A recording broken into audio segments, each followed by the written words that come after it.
Bonjour à tous et à toutes, aujourd'hui on se retrouve pour une nouvelle vidéo avec pour thème une illustration à la gouache qui met en scène un petit dragon. Oui, un dragon. C'est une petite illustration, en effet je l'ai fait sur un format A5 donc qui fait 14,7 cm par 21 cm, ce qui est relativement petit pour une illustration.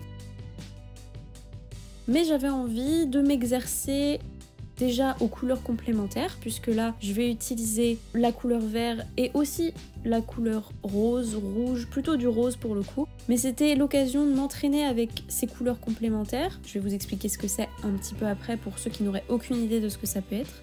Et aussi m'exercer à dessiner des dragons, puisque j'ai fait une série d'illustrations autour de ce thème avec des dragons avec des corpulences diverses et variées.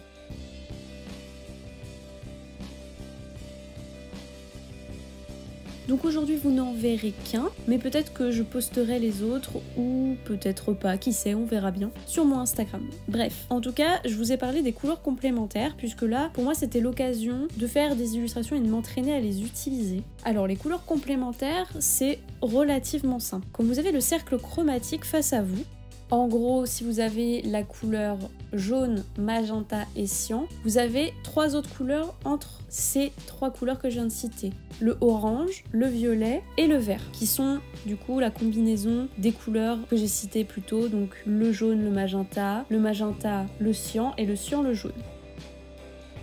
Une fois que vous avez toutes ces couleurs et leurs combinaisons devant vous, vous choisissez par exemple le jaune dans le cercle chromatique. Et bien si on regarde en face du jaune, vous verrez que la couleur que l'on y trouve, c'est le violet. Pareil, si on regarde pour le orange qui va être à côté du jaune, juste avant le magenta, vous verrez que la couleur en face du orange, dans le cercle, c'est le cyan, ainsi de suite.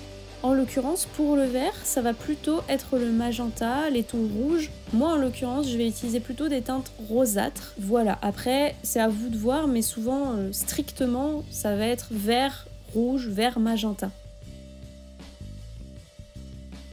Et souvent, quand on utilise ces combinaisons de couleurs complémentaires, on va créer une image qui va tout de suite attirer l'œil de celui qui la regarde. En tout cas, c'est un peu un cheat code pour attirer le regard du spectateur, ou en tout cas pour créer des combinaisons de couleurs qui vont bien fonctionner entre elles.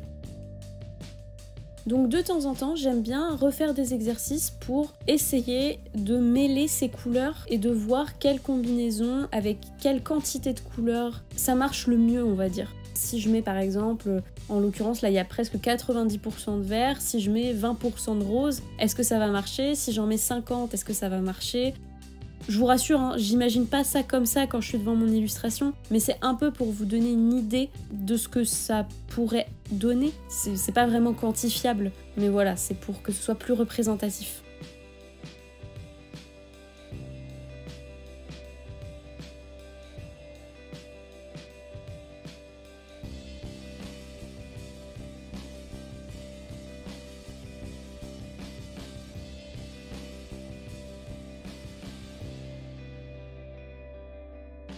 Donc, au-delà de dessiner des dragons, ce que je trouve relativement chouette, je m'étais dit, on va aussi faire un petit exercice de couleurs, puisque c'est toujours chouette de revoir les bases.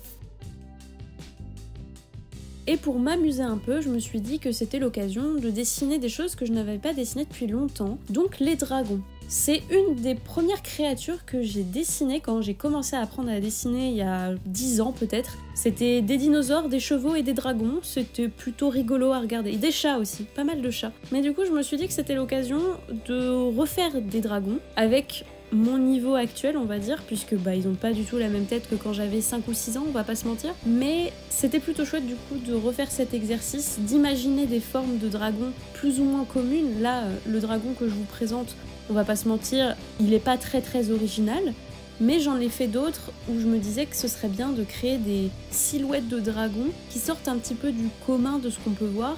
Je vais pas dire non plus que j'ai révolutionné l'aspect physique du dragon, mais c'était un peu un challenge pour moi de me dire ah bah je vais essayer de faire des dragons avec un œil, avec des grosses pattes, avec de toutes petites ailes, ou alors par exemple des dragons qui peuvent autant ressembler à ce qu'on peut imaginer d'un dragon en tant qu'occidentaux, ou des dragons beaucoup plus représentés par exemple dans la culture asiatique, qui vont être bien différents physiquement des dragons que l'on se représente en Occident.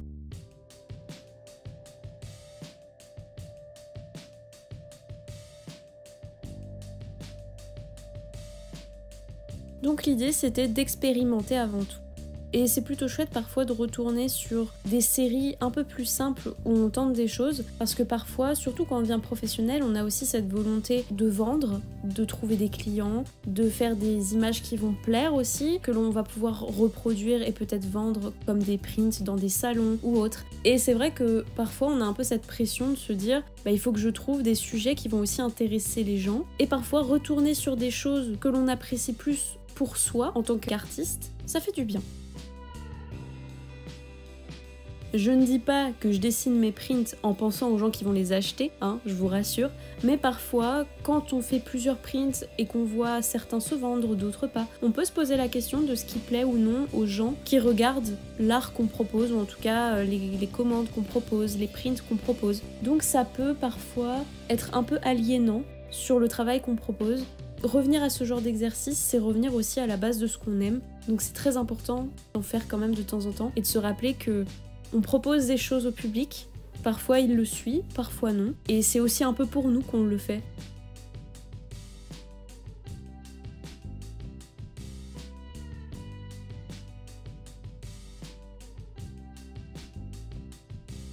Voilà, après cette petite réflexion sur la vie d'artiste, on reprend sur l'illustration, et là vous voyez que j'applique les points on va dire de lumière, donc avec un blanc un peu rosé qui est quand même très très blanc, on va pas se mentir, mais l'idée c'était vraiment de souligner plusieurs aspects du dragon et de les mettre en lumière.